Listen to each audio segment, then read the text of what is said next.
Well, welcome, welcome. It's a pleasure to see you all. I have to say, for me, this is sort of like being Vince Welnick and walking into the Grateful Dead because I walked into this about a minute ago after having been stuck in traffic on 880 until a second ago. So this falls in the grand and glorious tradition of Grateful Dead brinksmanship, but we all made it. So thank you all for being here. It's my pleasure to introduce our distinguished panel. And I'll start with the gentleman immediately to my left, who is Peter Richardson. And Peter teaches at San Francisco State University. He has published a number of books, most recently a wonderful cultural history of the Grateful Dead called No Simple Highway, a cultural history of the Grateful Dead. Next to him is Blair Jackson, well known as a longtime Grateful Dead journalist and journalist par excellence on many different levels. He is also known as having founded the long-standing, very intellectual and scholarly Grateful Dead fanzine, The Golden Road. He also published a wonderful biography of Jerry Garcia called Garcia: An American Life, and he has just finished a new book with David Gans, an oral history of the Grateful Dead, which is due out in November. So we're looking forward to seeing that. And then next to him is Dennis McNally, well known to all of us as exactly. Well known to all of us as being the man who was the longstanding publicist for the Grateful Dead for the last 11 years of their existence. And he came to the Grateful Dead by virtue of having done his PhD and published his dissertation as Desolate Angel, Jack Kerouac, The Beat Generation, and America.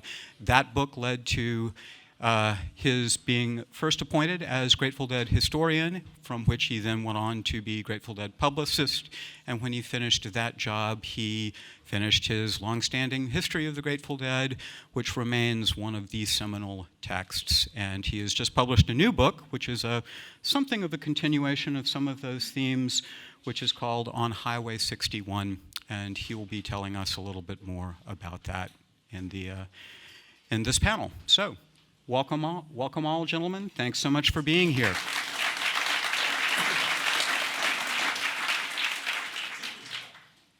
And I thought I would start off with sort of a simple puff piece of a question that will lead to deeper ones. Think of this as being sort of the first set warm-up and entree, which is, I'd like for our three panelists to tell me a little bit about why they believe the Grateful Dead seem to call for and withstand this kind of high-level literary scrutiny.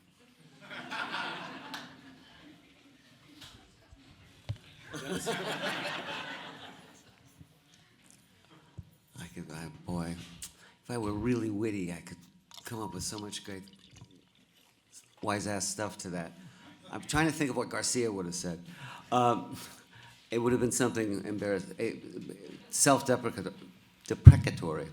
Why? Just to state the obvious.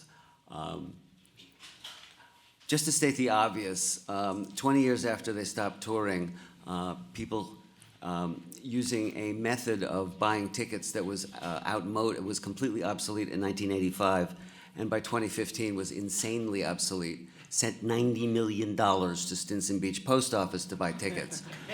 That probably tells you what you need to know about why people will be writing books about the Grateful Dead for a very long time.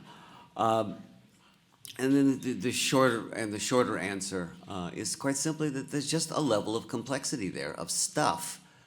It wasn't just a band, it was a phenomenon, and it wasn't just a band's relationship with its audience. It was an entire subculture, and there was enough there that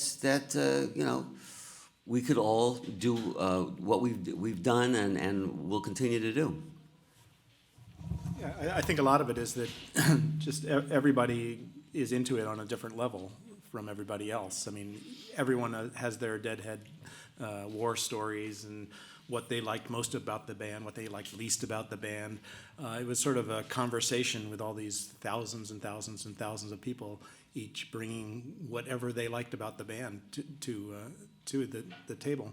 So, like when I used to do the Golden Road, And I basically just wrote it as a fan, but a fan who was maybe a little more deeply interested than a lot of people. But, we sort of drew from everybody. I mean, there were tapers, there were people who were spinners out in the hall. There's just a million levels of it. And because the mainstream media basically ignored the Grateful Dead for their entire history, it left open a space for people like me and Dennis and Peter to sort of dig in a little bit deeper and say, hey, this is a phenomenon, and this is why it's happening. This is what's cool about it, or what's not cool about it. It just, like Dennis said, there's just so many levels to it. I mean, just the lyrics alone could launch 1,000 books, and probably will before it's all said and done. So. I actually think this is probably a better question for me than it is for Dennis or Blair, because I came along much later. And by the time I did, I had already inhaled all of their work as well as Nick's. And a lot had already been said. My focus when I decided to write about this was more interpretive, like why were the Grateful Dead so successful for so long? And I also had it came out of a slightly different audience because I teach related material at San Francisco State University, which means I'm talking to people that were born in 1995 and who haven't heard of the Grateful Dead. And so I have to motivate this topic in a very different way than some previous authors have. So really starting from square one, why should my students care about this? And that sent me on a slightly different trajectory, I think. And it was also more of a challenge insofar as trying to make a unique contribution after all the work that these three and many others have done. I mean, you really have to be very specific now, I think, when you sit down to write and say, what can I contribute to this conversation that hasn't already been said? And going forward, that's going to be a continuing challenge. But as both Dennis and Blair have indicated, I don't think anybody's going to bow down before it. I think people are going to find new things to say. And one of the things that I think one of the places we'll see some of those new things are in Nick's series on the Grateful Dead with the University of California Press.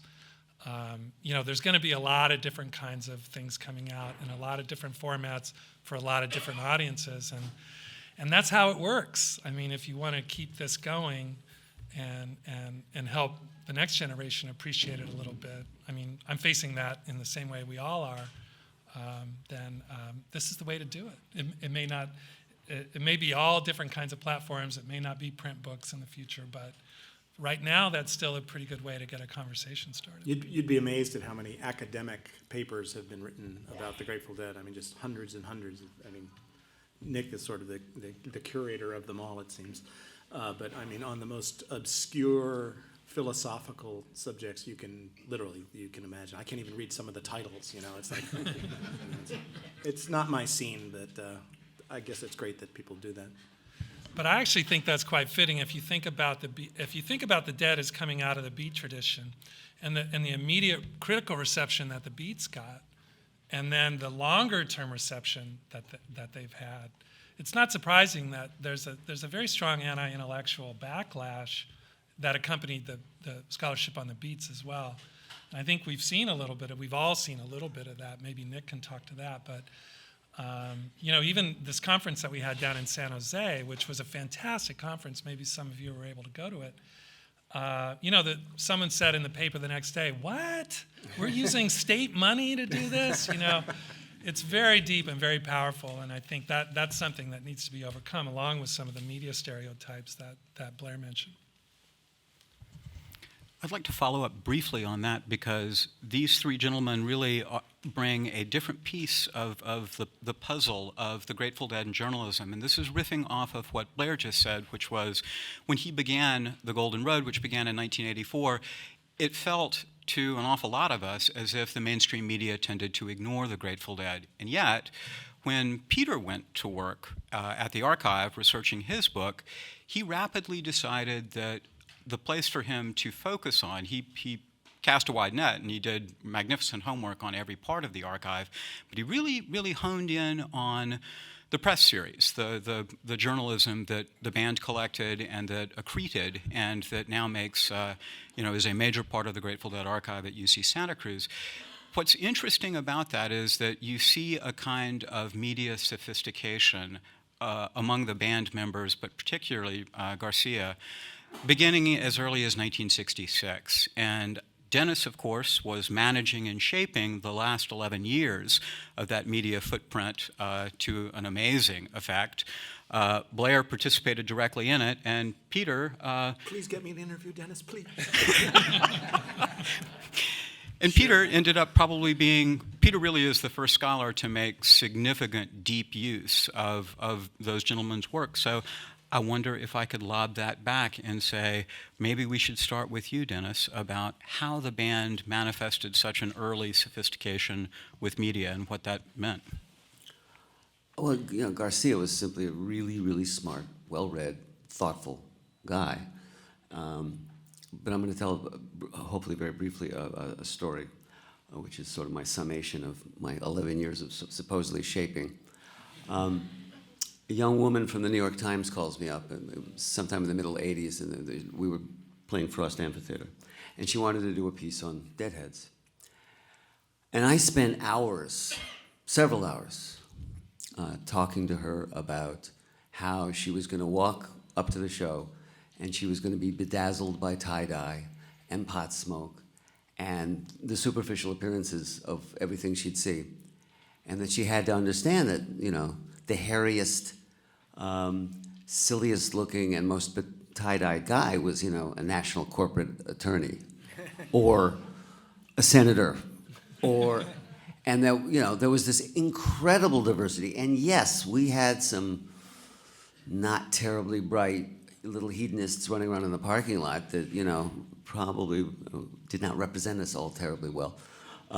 But the fact is, it was an incredibly diverse audience.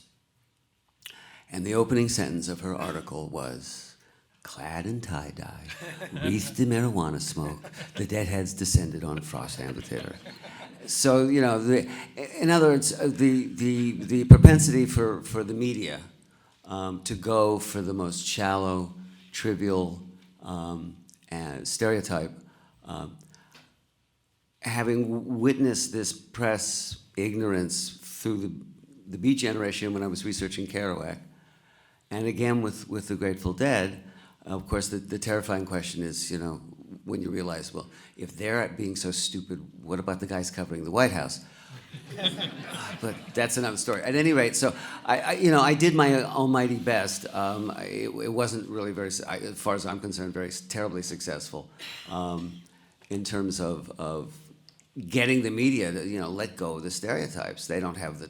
Well, now it's gone beyond the beyond in terms of no time, no energy.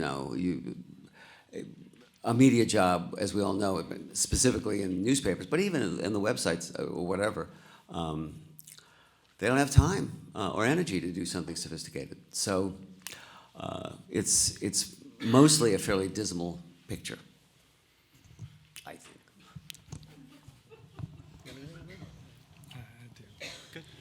And one of the benefits of coming in when I did is that I was able to, in the last part of the book, I really wanted to talk about what I thought was a really important explanatory factor in the Dead's success, and that was their ability to grow and consolidate the Deadhead community. Not that the band did that personally, but it allowed me to talk a little bit about Dennis's work and Blair's work and David Gans's work on the radio, and talk about the fact that they built that community through the 80s in a way that doesn't always get picked up on, that they didn't rely on the media to do everything that they needed to do to grow that community. And I thought that was one of the shrewd and really distinctive things about the Grateful Dead. And it's everybody in the community knows that, but very few people outside of the community know that, even some music critics who can't figure out why the Dead just keep rumbling on, year in and year out. They're baffled by this. So there really is a kind of in-group, out-group thing that needs to be talked about. And, it's maybe harder for Dennis and Blair to talk about it because they were doing it. And it doesn't, and Nick too. now, especially, or for the last 15 years. So that part of the story has to be told too. And so that was one of the things that I tried to do, as well as go through the press files, was talk a little bit about the way that both in radio, on the internet, and in the press direction that Dennis gave, and in the fanzine that Blair and Regan published, those were really important parts of growing and consolidating the community that didn't rely on the mainstream media. So that was a shrewd way, kind of do-it-yourself way, that the Dead had always relied on to get where they wanted to be. This is going to come off as though I'm trying to suck up, but it's sincere, and I've said it before in public many times. Agreeing exactly with what Peter said, one of the things that indicates how weird, and weird is a very positive adjective in my world, how truly weird the Grateful Dead were, is that The Golden Road was without a doubt the best fan magazine ever written. No, I'm not, and I mean it, and there was a level of just complexity and oddness and stuff that was just remarkable, and it really was a galvanizing, I think, catalyzing force within Deadheadism. Except that it was always very small. I mean, I don't think we ever printed up more than 10,000 issues. I guess we did a couple of... They passed them around. Yeah, they passed them around. Seemed like the people who needed to see it saw it, just like the people who needed to get into shows always got into the shows. So, yeah. The band seemed to like it, which made us feel good. It certainly gave us more impetus to follow our hearts and minds to do it, having sort of gotten that high sign from Jerry very early on that we appreciates it, he said. So. One follow-up question, and then we'll jump to a slightly different tack. But the follow-up question is still going back to what you said, Blair, which is when you started the Golden Road, part of this was in response to what you felt, and what I think many of us in the scene felt was just wholesale antipathy, ignorance, bafflement, befuddlement on the part of mainstream media. Yet now, as the archivist, I can tell you, there still was a stunning amount of press, always percolating below the sort of surface of mainstream dismissal, ignorance, was this deep core of fascination of, wow, this is clearly compelling. And in the context of 1984, when the Golden Road is starting, it's the height of the Reagan 80s. There's considerable head scratching on the part of mainstream media, but there's also this, relentless fascination and the sense that this means something. We can't figure it out, but it means something. And that's going to be the segue into the follow-up question here. But I was just wondering, Blair, if you could sort of, and perhaps Dennis as well, because this is right at the same time that Dennis comes on board as publicist, if y'all could speak to that just a little bit. Well, yeah, I think looking back from today, I'm sure a lot of people don't realize that hippies came very, very close to dying out all the way. I mean, it really seemed in the early and mid 80s that the Grateful Dead was the only oasis of hippiedom in the entire country. It just vanished in a sense, and so it became this traveling hippie circus. All the cliches. I mean, it was true, and it was also, quite frankly, it was where most of the LSD in this country was sold. And so it sort of kept the entire psychedelic culture alive, sort of on the fringes of the Grateful Dead scene, much to their chagrin later when the DEA decided to sort of go in and crack down on Grateful Dead shows because they, it's like shooting fish in a barrel, This guy, that guy, that guy. And then they might well be doses. Yeah, I mean, there was really, for those of us who were, we sometimes took flack on the Golden Road because I wrote in 84 and 88 editorials saying, you got to vote Democratic, do not, fuck politics, Jerry wouldn't vote, all this kind of stuff, which is true.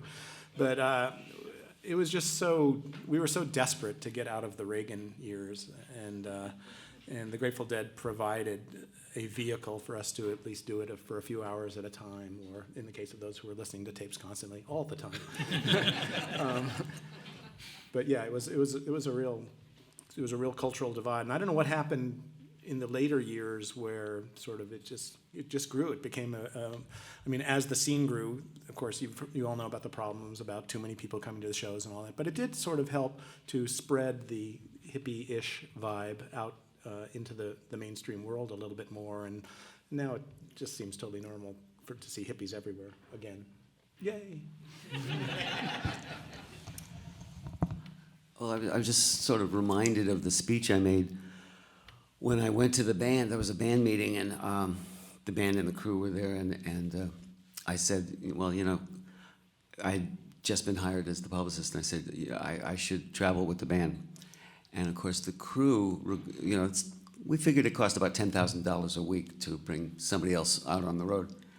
And the crew, of course, regarded every one of those dollars as being stolen from the mouths of their children. So they said, you know, what do we need you for? We already sold the tickets. And I said, here's the deal. Other than, say, Manhattan, anywhere you go, you're a story. And you're going to get media attention. If you ignore it or turn it over to the promoter who will botch it, which that was an easy persuasion because, of course, it always happened. I said, if you ignore it, then what they will do is shoot the parking lots, and they will shoot the trash on the parking lots and the drug dealing and the whatnot, and, because they're going to get a story. You know, the media, particularly at that point, this was the early days of CNN and the beginnings of the 24-hour news cycle. They had to fill up space, and they did not have a big prejudice against the Grateful Dead. But by God, they were going to get a story, you know, and they would prefer to get pretty lights, and, you know, nice music. But if they didn't, then they'd shoot the parking lots. And the band went, yeah, I guess you're right. So that's why I spent the next 11 years on the road. The media, as I say, I came to regard it as basically this voracious monster, but it was simply a matter of, you know, they had to fill up space. It was just blank space that you know, they had ads sold for, and by God, they had to put something in between the ads. And we served, you know, I mean, it's just remarkable. You'd read another story. We got to know Carl Hyacin, the mystery writer, who's quite a wonderful guy. Carl is in Seattle, and on a, you know, paper, I think he was doing a book tour, and he starts seeing tie-dye T-shirts, and he goes, the Dead must be in town. I mean, there's no other explanation. The Dead must be in town. He's in the best hotel in town. He says, okay, I'll test this. And he picks up the phone and gets the hotel operator and says, Dennis McNally. And the phone rings in my room. I'm actually literally next door to his room. And he says, come on, let's go have a drink. I mean, it was, you know, endemic. And synchronistic stuff like that happened. To quote Garcia, you know what synchronicity is? Well, shit, man, that's our life. And it did. That's the way it worked. Just wondering how many people saw the story in the New York Times about the VIP tickets and people taking corporate jets to the Chicago shows. I actually didn't have a problem with the story as written. There wasn't anything wrong or inaccurate or anything like that in the piece itself, but it's only news because of a kind of an old, hoary media stereotype, which is that all Deadheads were wallowing in what Dennis called hedonistic poverty. That somehow everybody had taken a vow of poverty in order to listen to the Grateful Dead. And that's the only way that becomes a New York Times story. So even when they're getting it right, they're playing off of their own old stereotypes, I think, to make it news, I suppose, or to give it some kind of edge. And so, Peter, yeah. I took a vow of poverty to buy Santa Clara tickets.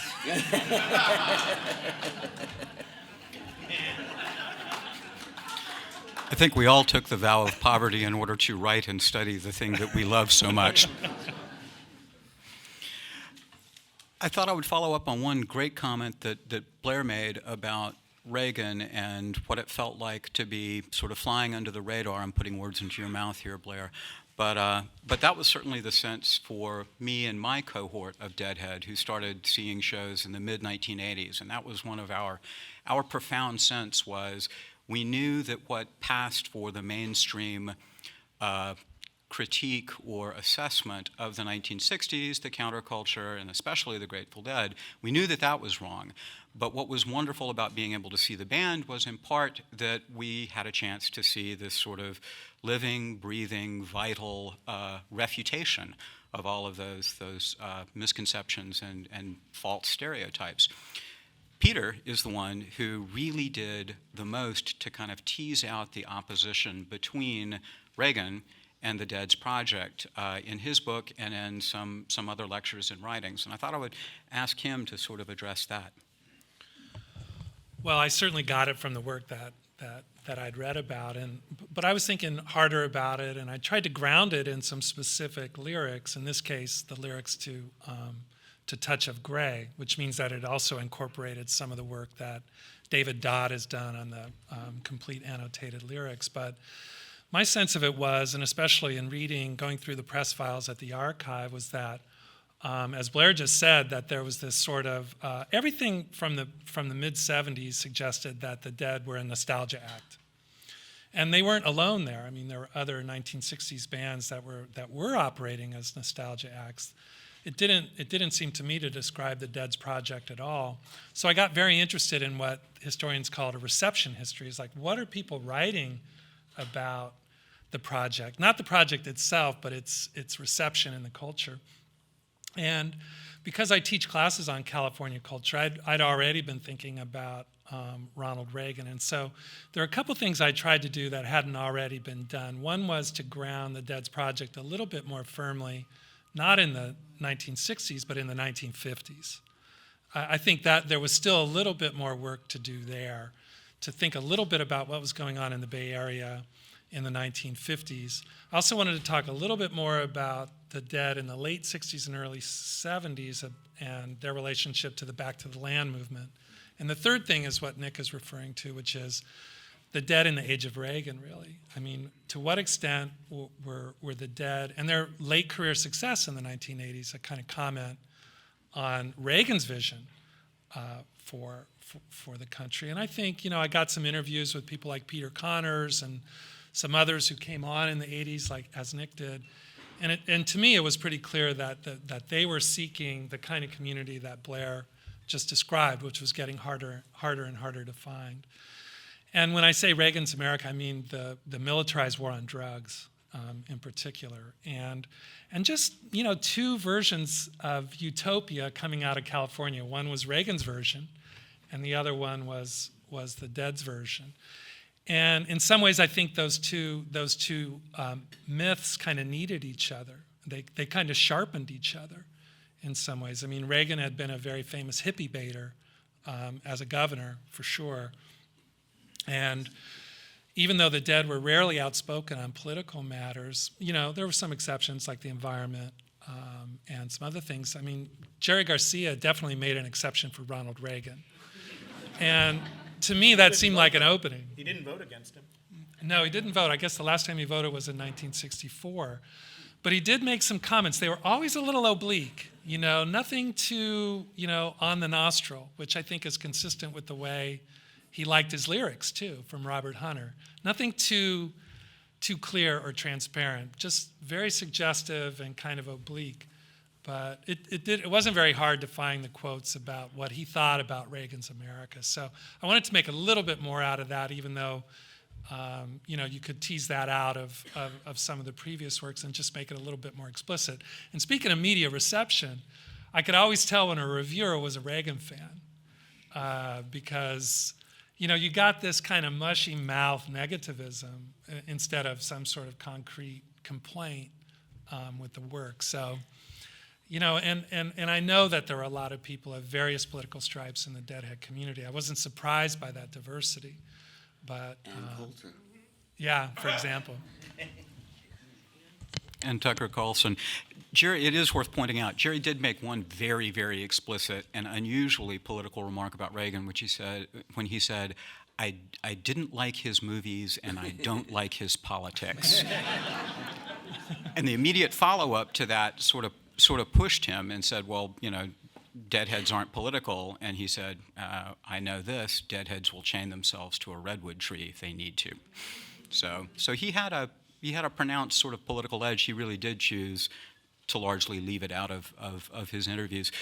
Peter's response, which, thank you, Peter, really illustrated for me one of the most exciting things about having Peter working in the archive. And he was the first person to work in the archive who was working on a book that was under contract.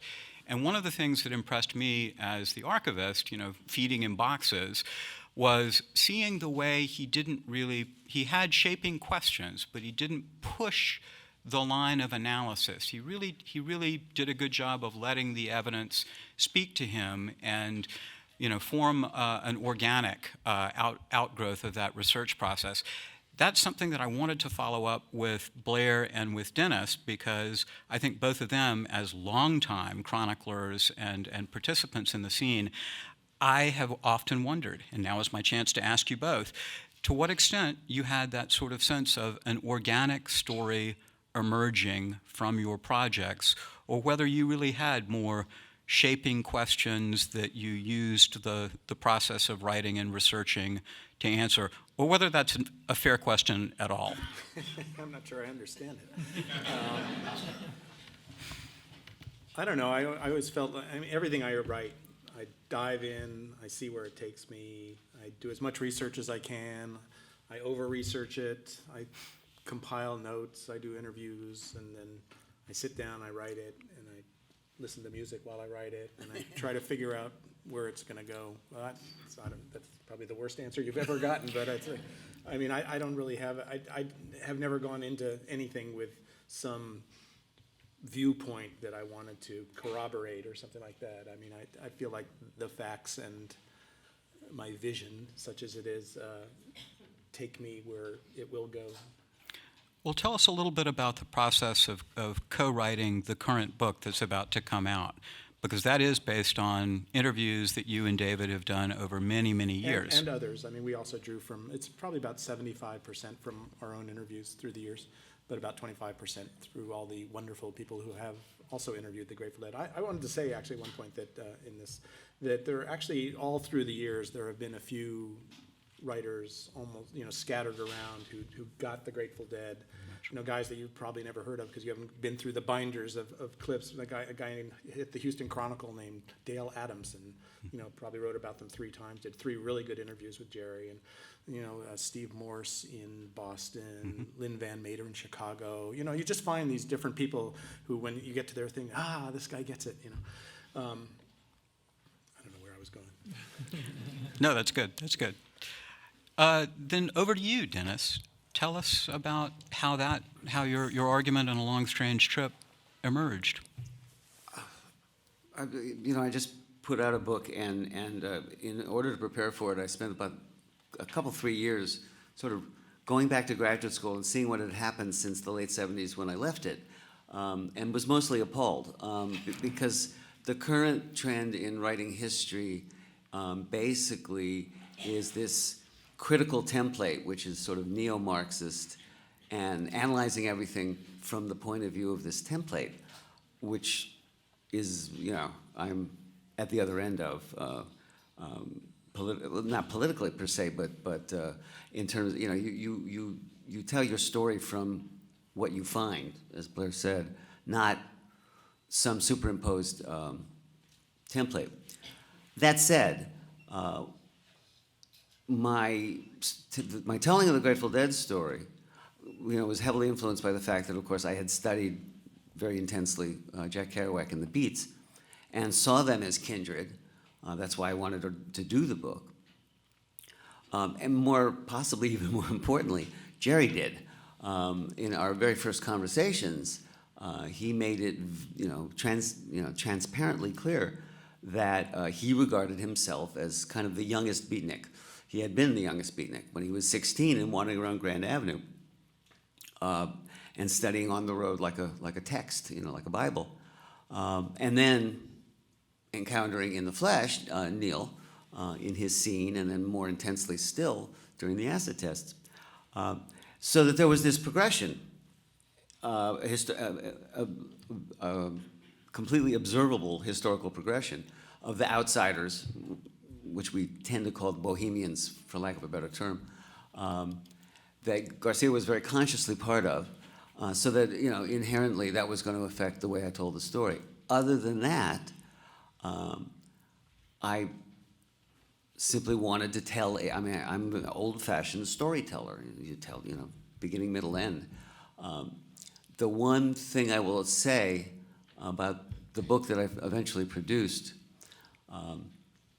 when you come to write the history of the Grateful Dead, starting, say, in childhood, but specifically in 64, 65, when the Warlocks become, to 1995, from 65 to 74, there's something phenomenally new and amazing happening, you know, almost all the time. I mean, by 1980, there's certain things that are established and clear, you know, the shape of the shows and the tour year. And if I were to, and I just made an early decision that although there would be these chronological chapters and that it would have to touch on all this stuff, there was no way that I wanted to, you know, and then they did this tour and then they did this tour. I've seen this in Dylan biographies where, and then he hired a new band and he did this tour. It's like, you know, and it gives you brain damage.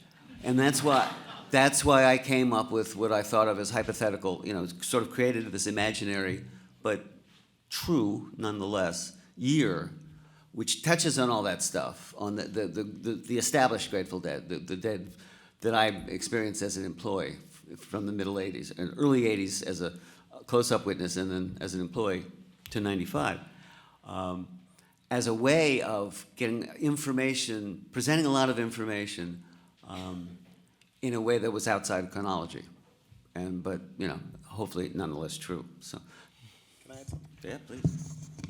I now remember that you asked me about the new book. No, I just wanted to say that it was really interesting doing an oral history, which is a form I've always liked. In fact, I originally wanted to do a Jerry Garcia oral biography, but Robert Greenfield beat me to it.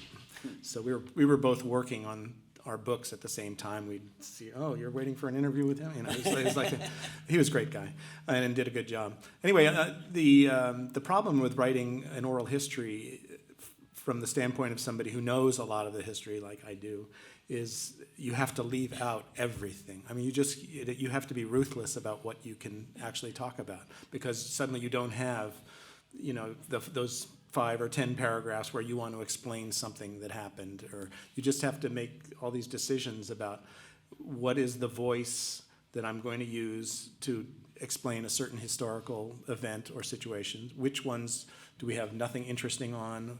Oh my God, we don't have this, you know, and so we go looking for that, for quotes, you know, but because it's not us, it's the voices that tell the story.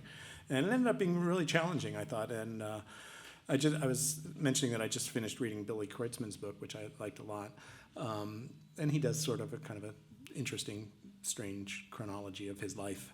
But I was thinking that when we were doing this book, we just couldn't, you know, we just couldn't fit this incident in and that incident, and there are things that I said, well, I guess that's just not going to be in the book, you know, things that every Deadhead knows, some big event, you know, we just had to leave it out. But when I look back at our book, it's stitched together in an interesting way, I think, and I think it is interesting we let people sort of go on a bit, you know, and tell longer stories, and I think people will like that it sort of has the character of the people who were part of the Dead scene. So. Thank you all. We've just been told that we've got about 10 minutes left, and I know that there are a lot of questions in the audience, and we wanted to give y'all a chance to weigh in. So who's got a question? So I'm curious from your perspective as writers and publicists, you know, the whole thing kind of blew up around 1987, where it just got huge. It kind of attracted another element that wasn't really as much into the music and was more into just the party, and it just changed. I don't know if it was, you know, Touch of Grey hit or that album. I mean, the Dead were never really did studio albums anyway. So, what do you think happened? And do you think it was good or bad for the band? What happened was that damned hit. You know, and it happened for 30 reasons, and I mean, I could give you a business school presentation, I think, about how that album came to be a hit. But the fundamental reason was that Jerry almost died, and everybody was grateful, including all kinds of people in the media world, and MTV and all over, that suddenly went, oh God, we almost lost him. Let's give this band a little love. Suddenly you have, to that point, you had deadheads becoming deadheads in what I used to call an organic way, which is your elder sibling or some friend hands you a tape, you know, and it says, listen to this. And in the process of suddenly, or in my case, I might add, I was so far back that it was records. There weren't any tapes yet. In the process of becoming a member of the cult, you learn manners. You learned a certain relationship to your fellow deadheads. Obviously, if you hear it on the radio and you go, oh, I like that song, I'll go listen to that band, and then you get there and you find out, A, you can't get in because it's sold out, and B, you're 19 years old and you've just witnessed the most outrageous party of your life, you stay in the parking lot, and you stay. And that was the misery that we had to, you know, for us, not even so much the band as the staff, that we had to confront until 1995, especially in the last tour when it you know reached the absolute bottom, the tour from hell. And the answer is, again, going back to everything we've said so far, which was that it was the only game in town. It was the last circus you could run away to join. I mean, there really wasn't anything all that similar. And it had many attractions, some of them somewhat dark, or at least dark in consequence. We just sort of shuffled through as best we could from then until 1995. But yeah, it was just that damned hit. Or to quote Garcia, I went in to, we were at Madison Square Garden in September of '87, and I went in and said, guys, you're in the top 10. And Garcia said, I am appalled.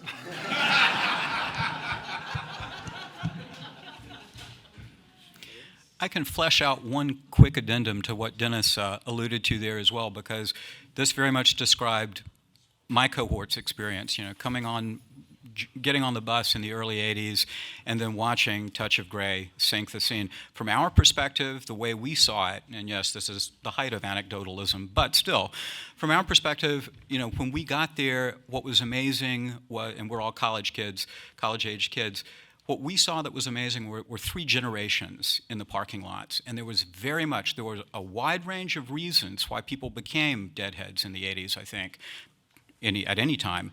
But there was a process of acculturation that was made possible by the fact that it very much deferred to tribal elders. And that's what we saw fall apart in the wake of In the Dark. There were just too many people, and there was an attitude on the part of the newcomers that did not respect their tribal elders. And we saw that, and we were in the weird position of being only a few years older than those folks, but trying to assume an idea. And that was the other thing, is the pressure of so many people forced us more and more into playing roles that were antithetical to the nature of being a deadhead, which was leave people alone. And I remember in the wake of In the Dark seeing more and more people actually turn around and, you know, admonish some of the younger folks and just saying, no, you can't do that. And I remember thinking, wow, this is what In the Dark has really done to the scene. It's made us into more cops than we ever thought we'd have to be. You were first, then you. Yes, sir. Who are the decision makers for the dead now?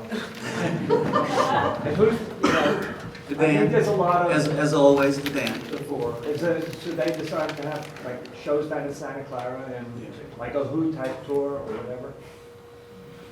So As always, I it mean, was you the know. band who made that decision. It has to be. If they don't, I mean, they have management types that might, you know, oh well, we should do blank, but in the end, if the four of them don't agree, it doesn't happen. It's been that way for 50 years. I do think the organization has changed dramatically. There is no There is organization. no organization. I mean, seriously. For example, which further underscores Dennis's point, which is that there's now not even a body of sort of longtime people who are providing advice and stability. There's now just four band members. Sorry, you and then you. Yes, sir. You mentioned at the kickoff about the literary connection, and my interest is Ken Kesey has not been mentioned so far as being the genesis. And I'm happy to hear if there's any deeper literature on that other than, say, the Tom Wolfe book. Deeper is an interesting question. I'll tackle that really quickly since I spend a lot of time at the archive kind of monitoring that sort of thing. Deeper, there is a second volume of Ken Kesey's biography by a fine scholar, Rick Dodgson, and that's probably the first most sustained deeper treatment since Tom Wolfe. Am I skipping anything, Dennis? Blair? Not that I'm aware of. Though there was a lot of respect for Kesey, and of course, he was, deeply, he was an elder, to get back to that word, and deeply respected, and, obviously anytime he was around, he was, more than welcome. But ultimately, in fact, if you ask Garcia, what was the central spark of the pranksters, it was Neil, not Ken. So, Ken was a fine writer, and everybody respected that, and a person that they all trusted and respected. But, in some ways, Neil was the Prometheus. There's a really terrible Kesey book that you should avoid at all costs called Ken Kesey, Acid Christ. I haven't even heard of that one.